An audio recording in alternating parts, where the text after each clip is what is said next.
Des del mes de març, tant les portades dels diaris com les obertures del Telenotícies han estat encapçalades per notícies referents al coronavirus. Bé, exceptuant la frustrada marxa de Messi del Barça i les eleccions a la presidència dels Estats Units. La pandèmia ha trastocat la vida de tothom i la magnitud de la crisi va començar a copsar quan esdeveniments com el Mobile World Congress i els Jocs Olímpics van ser aplaçats. Amb més o menys rapidesa, els estats van anar prenent mesures amb el fi de alentir la velocitat dels contagis i evitar el col·lapse del sistema sanitari. La major restricció va ser el confinament domiciliari de totes les persones que no formessin part dels serveis essencials pel benestar de la població. Bars, botigues, museus, restaurants, fàbriques, transport, hotels, tot tancat. Zero turistes, zero consum. L'economia ha tingut una frenada mai vista, amb caigudes del PIB dels països difícils de comparar amb altres crisis. I quan semblava que tornava a la normalitat, ha arribat la segona onada, amb un nou confinament en molts països, tornant a aturar l'economia. Fàbriques fent ERTOs, restauració baixant la persiana sabent que no la pujaran mai més, l'hostaleria en caiguda picada, el petit comerç demanant ajuda, el sector de la cultura ofegant-se, milers de famílies a punt de ser desnonades. Cada cop són més les veus que s'alcen clamant que qui ens matarà no serà el virus, sinó la pobresa en la que ens estem submergint. Cada cop és més la gent que surt al carrer a protestar, indignada per les mesures preses, exclamant que ens morirem de gana. Així doncs, sembla ben clara que la pregunta a respondre és: què és més important, la pandèmia o l'economia? Tu quina opció triaries? Espera, no cal que responguis. Encara que ho fessis, no ho puc escoltar. Si vols, pots deixar als comentaris la teva opinió. Però el que està clar és que si escollim l'economia i obrim bars i restaurants, anem al cinema i a parcs d'atraccions, ens ajuntem multituds als estadis, discoteques i platges, estarem creant un ambient perfecte per contagiar-nos tots i propiciar l'expansió del virus, fent no res envers la pandèmia.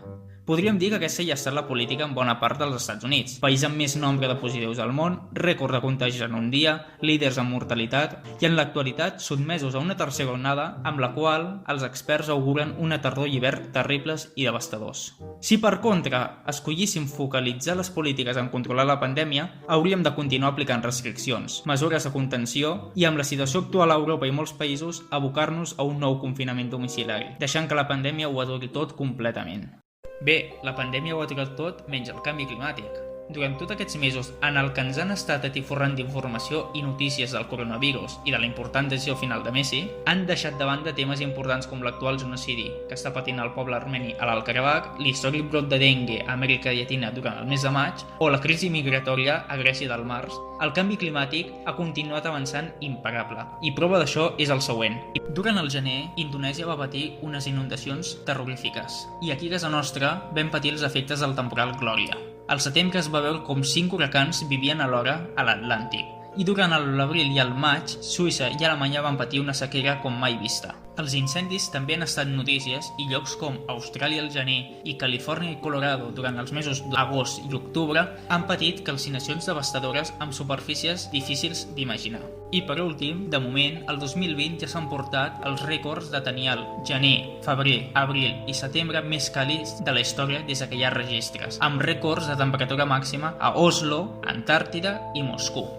I em direu, però si hem tingut l'economia aturada durant tants mesos, si ningú ha agafat el cotxe, jo vaig veure la gràfica de reduccions d'emissions de la Xina.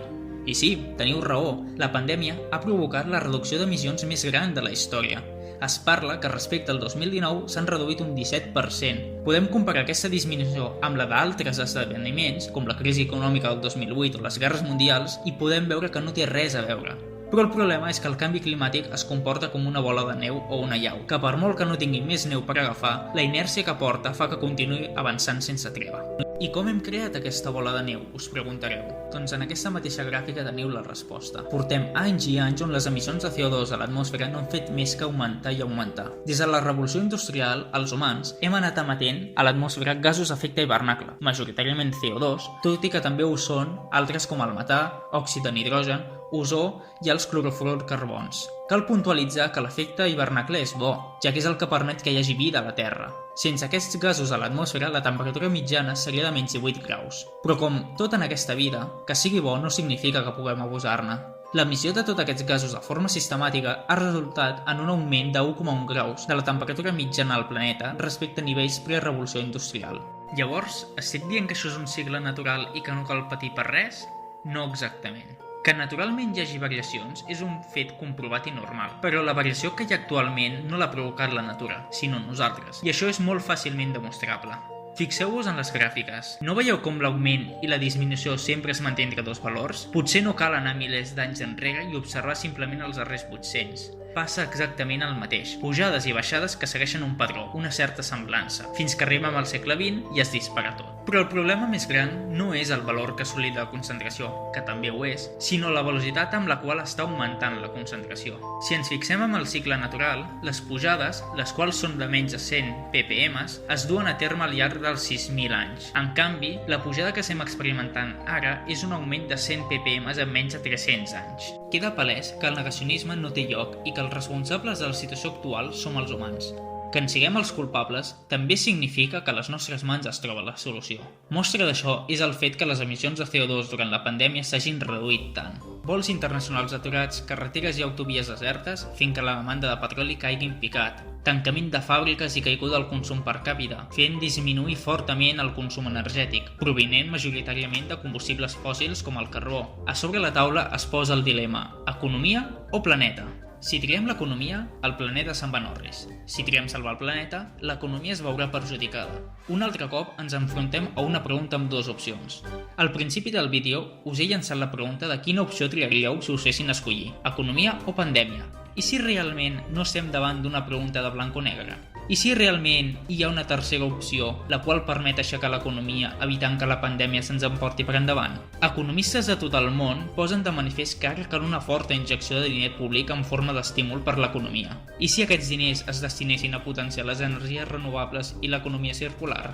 Estaríem aconseguint crear aquesta tercera opció, la qual no ens faria triar entre economia o planeta, sinó apostar per les dues. És el moment perfecte per convertir la nostra economia, descarbonitzar-la i apostar fortament per projectes que ens permetin tenir un futur més sostenible i respectuós amb el medi ambient. La comunitat científica està d'acord en que assolir un augment de temperatura del planeta de més de 2 graus pot desencadenar una sèrie de conseqüències irreparables. També coincideixen en dir que el 2020 ha de ser l'any d'inflexió que marqui el camí del descens d'emissions de CO2 de forma constant, per assolir una reducció del 50% al 2030 i la neutralitat al 2050. Així doncs, és ara o mai. Per últim, aquest vídeo és com una cinta de caset. Aquí t'he explicat la situació actual que vivim i l'oportunitat única que tenim davant nostra. En l'altra cara t'explicaré quin paper jugues tu en aquest canvi i com pots contribuir a fer-lo realitat.